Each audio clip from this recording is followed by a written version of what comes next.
Hello, beautiful planty people.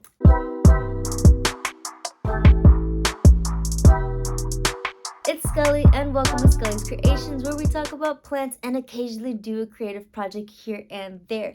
If that sounds like your thing, your jam, please subscribe. Make sure you hit the bells to be notified next time I put out a planty video. Okay, so today we are doing a much needed update on the begonia terrarium that I made 4 months ago. Now, I'm just gonna let you know right now that I made some mistakes and I'm gonna share those mistakes with you so then that way, one, you can learn from them and you don't make those same mistakes. Also, that's why it took so long for me to make an update, because I wanted to make sure that what's happening now in the begonia tank is what's working. So then that way I can share that with y'all. Firstly, I'm gonna go over the 5 mistakes that I made. That way you don't make those same mistakes. And then I'm gonna let you know what I'm currently doing, how the begonia tank is doing, and of course show you the begonia tank and all the new begonias that are in there. Because I'm gonna let you know right now, this is so sad. This is so sad for me to say, but all of the plants that were in that tank originally, I no longer have. RIP to those plants. Yeah.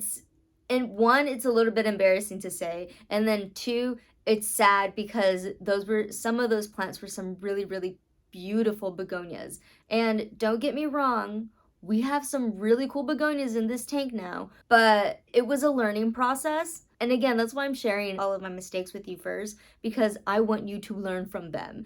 So anyways, let's get into it. So mistake number 1 is putting the wrong begonia in a high humidity begonia terrarium. So I bought a begonia. It was a regular Rex begonia from Walmart, and I decided to put it in there. But here's the thing, that begonia did not need the high humidity that I put it in. So what ended up happening is those leaves absolutely just started rotting.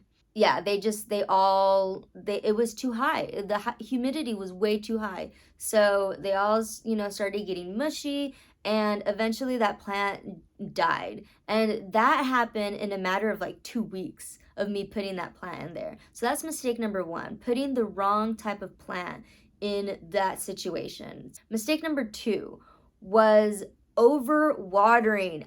I know. It makes me mad to even say this, but here's the thing. I was going over to my boyfriend's and I was gonna be there. I knew I was gonna be there for at least 2 weeks, and I wasn't sure how much longer I was gonna be in there. I was worried about the begonia terrarium. I should have left it alone, because when I checked the begonia terrarium and I checked the soil wasn't completely dry. It was almost dry, and that's what worried me. So what I did was get this water bottle, filled it up with water, and literally just did this, right? I just did that around the entire tank and I closed it. Oh, big mistake there. What I should have done if I was gonna do that was left the tank lid open. It wouldn't have had so much humidity, and I think it would have been okay, but I didn't do that, which leads me to my mistake number 3, not enough airflow. Now, what I currently do now is open the terrarium I'm crazy about it now, so I do this every day for a few hours because I don't want to have such high humidity in the tank. And then what ends up happening to the leaves is they start getting like, you start seeing the leaves starting to get like kind of mushy, soft, almost translucent. And once your leaves start doing that, the leaf is gone. The leaf is gone. So, and that has to do with too high of the humidity. So humidity is great, but airflow is super important when having things in such a high humid environment. So that's why you have like people who like have these massive like Millsbo, the IKEA cabinets. Some people like have a fan in there. You always have some type of you have airflow in there. And that was something that I was mindful of. However, I'm even more mindful of it now. And that's the thing, because I watered it and I didn't leave it open, it was just a setup for a bad situation for those begonias. And then I couldn't even fix the problem because I was gone. Yeah, so I was very not happy about that. Anyways, so that was mistake number 3, was not enough airflow. Oh, mistake number 4 was lighting. And this was a thing because, and I know, what, Scully? Like, You know it needs bright and direct light. Like, what do you mean you didn't give it enough light? I know. And it's because I didn't really know exactly where I wanted to put the begonia terrarium in the first place. And then what I did was I had it in an okay spot, but instead of the terrarium facing the window like this, where the whole tank gets light, I had it like this. So only this part of the tank really was getting light, and then this was overshadowed by like other plants around it, like on this side. Now I was able to fix that mistake really quickly, which is why it's where it is now, and I love where it is now too, because then I wake up and I'm just like, you're so pretty. But anyways, that's besides the point. So that was mistake number 4, was lighting. And then mistake number 5 was moving a begonia that was already in like a propagation pot. And when I originally it was actually the Rex begonia true form. Yeah, the one that I was like super, super excited for. True form! Yes. So that one died because I had it in its pot, its nursery pot. It started popping babies, and I was really excited. And I thought, this is a perfect time, not to move it and actually plant it in the actual tank. Here's the thing, begonias really don't like to be moved. So as soon as like I did that, it was downhill from there. So that was my mistake number 5, is I should have left it alone in its nursery pot. I still would have had that begonia because it was doing really well. And yeah, learn from our mistakes. Those are my 5 mistakes. Now let's get into the good stuff, and let me go show you my begonia tank. Let's go. Hey everyone, the begonia tank. Yes, so this is everything that I have in the terrarium now. As you can see, it's like tilted. So okay, here you go. You can see it better. So it's tilted. So yeah, everything now is getting bright and direct light. Like every single one of these plants in here gets light. So that's super important, number 1. Now, next up, I do have this covering now. So I upgraded. I don't have the plastic in there anymore. And let me know if you want a video on how I did this. I got the material on Amazon. It was really cheap and it was really easy to cut and to make the top for this. So that's when it's closed, right? And during the day, what I'll do is just open it slightly and maybe put my fan on, or just have it a little bit open just to give the begonias in here airflow, because like I said, airflow is really, really important. All right, so now we're gonna go over everything that's in here. So I'll start over here. This is a Syngonium Starlight, very, very cool Syngonium. I put it in here because it was still rooting and it needed the high humidity. I don't know, it's a really slow grower as well, so I might actually end up planting her in, but I'm not 100% sure. Also, again, she's rooting, so I didn't want to make another mistake of moving a plant too soon and planting it somewhere else. That just isn't good. So she's in there, she's rooted, She's growing. That's that. This is an Anthurium. I will put it on the screen because I do not remember what it's called. But she is growing, and I just have her again in high humidity so she can grow even bigger, obviously. But I am trying to transition her because I don't want her to stay in this tank. So I have been transitioning her every like 1 to 2 days. I'll put her outside of the tank, just like right here, just for a little bit. And we're trying to get her to get out of here. That's actually why she has a little bit of this yellowing, because I left her out all day and I don't think she really liked that, but she's growing and she's doing good. Next up, this was actually a cutting from a strawberry shake. Yes, philodendron strawberry shake. I had such a beautiful leaf, and honestly, I really don't know what happened because the leaf was doing, it was doing good. And then it just started declining.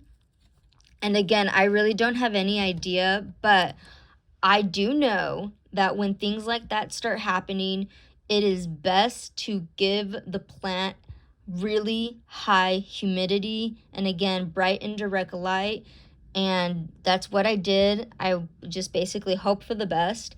And although I did lose that leaf, as you can see right there, she's growing again. So we're okay. I still have that strawberry shake. She's doing okay. Like, oh my god, that one really worried me because y'all know strawberry shakes are not cheap.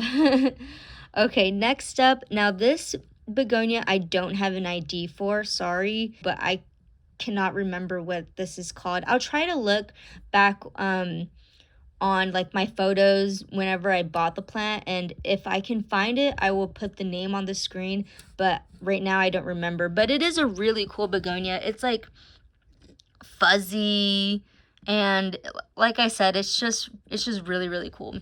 So I like the color and everything on that one. Next up is this one. So I actually have a tag because I knew I wasn't going to remember that. Oh, there we go. So there you go. And it's doing okay. Like, it's doing okay. Like, as you can see right here, it was a little bit too humid and it did stop because I was giving it more airflow. And I'm telling you, this happens because when I'm gone, if I'm gone more than a week, the airflow, it's gonna need it. So I don't know, and I'm trying to stay home a little bit more often to take care of my plants because it does really frustrate me not being able to take care of them properly like I would had I been here. So I'm keeping an eye on her, and she had a little bit more humidity, too high of humidity. That's why that was caused, but it actually dried up, so it hasn't affected the rest of the plant. But like I said, I'm keeping an eye on her, but she is really cool. And she has some babies that are growing, so it's okay. So that's that. Next up, we have another syngonium. I guess the syngoniums with smaller leaves just need a little bit more high humidity, but yeah, I don't know. That's what they told me whenever I first got her. So I put her in the tank and she's actually been doing really good. This is Syngonium rayi, and she's a pretty slow grower. So if you just keep that in mind. But she's really cool.